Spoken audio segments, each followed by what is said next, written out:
post, raise your hand, we'll get a mic to you. Just right there in front of Kyle. Cal, your opponent there, was appreciative that you played him, mentioning that there's a lot of teams that won't because maybe they don't want to be challenged. And you guys got some challenge tonight. Is this kind of what you hoped for? Yeah, it was. And you know, we're still learning about individual players, and you know, like we fouled 3 times and gave them 6 points. 1 on a jump shooter, 196 feet from the basket. And another one, we grabbed a guy on a back cut, and you're just giving them points when they were struggling to score. So we're understanding that you're not trying to stop them from scoring, you're trying to make it difficult so they make a tough shot if they make one, and we rebound and go. So we're still learning. I mean, our post passing right now, I mean, we throw balloon balls. And you won't believe this, we work on it every day. Second thing, what they were doing, which I really liked, they were just saying, if they get the ball, we're gonna have a problem, so tip it away. Like, and that's all they were doing. And so we had guys that weren't moving their feet and weren't fighting, and they tipped 5 balls away. And then the second half, I thought we did better. But, you know, when you look at it, a veteran team, and you look at the numbers look good, but, you know, we get to where we should beat everybody by 40 and 50, and that's, you know, we had some guys play well, we had some guys not play so well, but they're fine. I mean, it's this early in the season, it's a process, and, you know, we'll build, and got a couple days to prepare for this next one, which is going to be a hard game. Now it appears it's going to be even harder than I thought. John, Coach Lombardi said you guys shot a lot of threes. He was hoping you'd shoot many, many more than you did. Do you think you got a little beer muscles there with the quick start from 3 and maybe took too many? There were 3 or 4 that post-ups were there that we didn't throw it.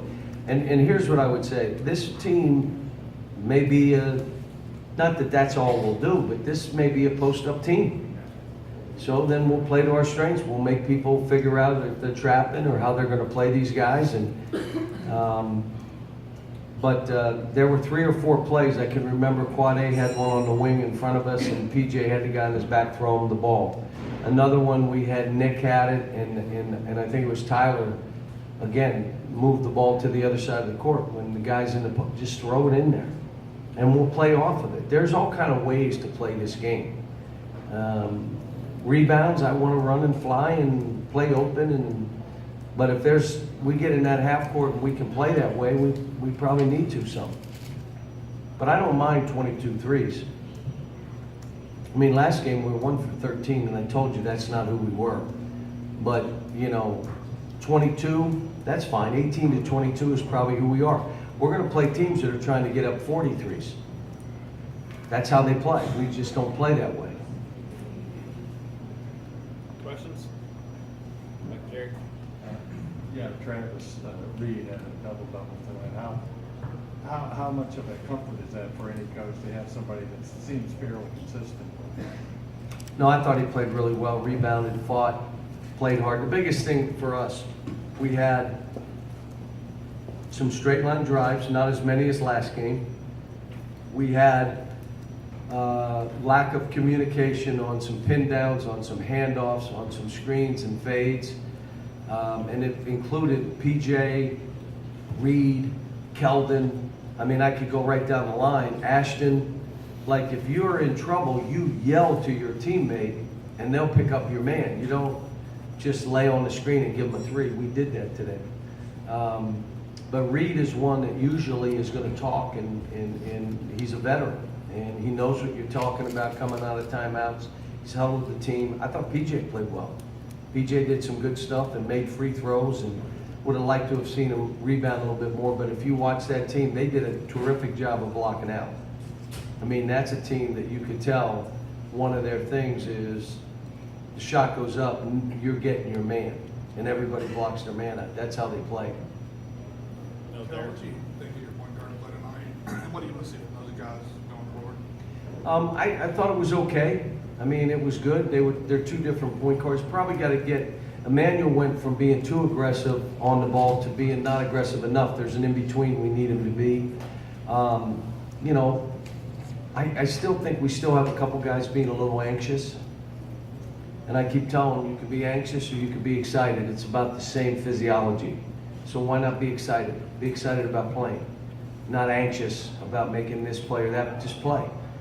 I thought Ashton did some good things. They kept him out of the paint, which is hard to do for him.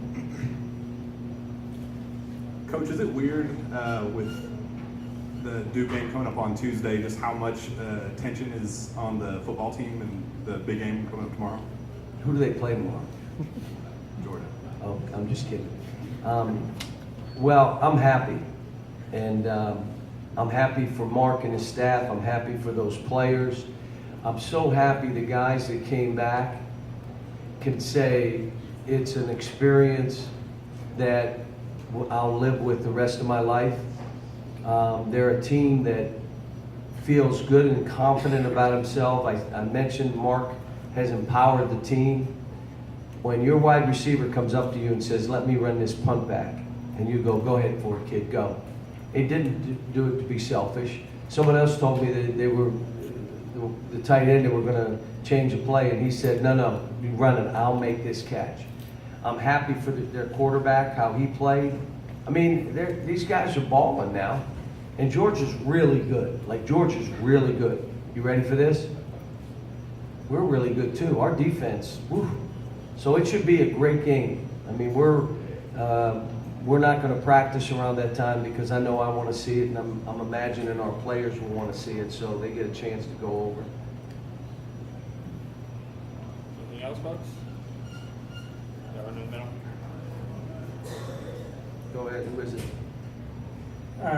Those last 2 minutes, everybody seemed to get a jolt of energy after the tangle up with Ashton. What did you feel like that was missing from the rest of the game? That energy, that competitiveness from everybody but Reed? No, but here's what you find out. Every team we play is the biggest game on their schedule, and they're so excited. And this team was excited about playing us. I mean, and they came out with high energy, and what we got to do is forget about them. We got to come out every game we play. And let me tell you, it's really hard to do. It's hard to do.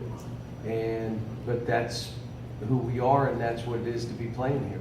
So I think we need a little more energy defensively compared to some of these teams and how they're playing, and we're going to find out. I mean, the game Tuesday is going to be great for film to really watch who needs to work on what. Individual matchups, you know, playing fast, defensively taking chances, you know, denying, playing, you're going to have to get open before you catch that ball, you better know. And so there's some good stuff. I'm not sure, like I said, after today, I think, you know, we got a ways to go. But that was a good team. Team that Pete Moorhead and Joe's right, no one wants to play him. Back in Pittsburgh, no one will play him. I'm going to play him. I don't even know why I played him. To be honest with you, I must have lost my mind. When I saw the Moorhead tape, I said, what was I thinking? No good deed goes unpunished. Just know that. Remember that. All right, we'll end it there, folks. Thank you. Guys, just a programming note for we'll have our media actually on Sunday instead of Monday since we're leaving a little early. I'll let you know on the exact time, and then we'll have Keldon, Tyler, and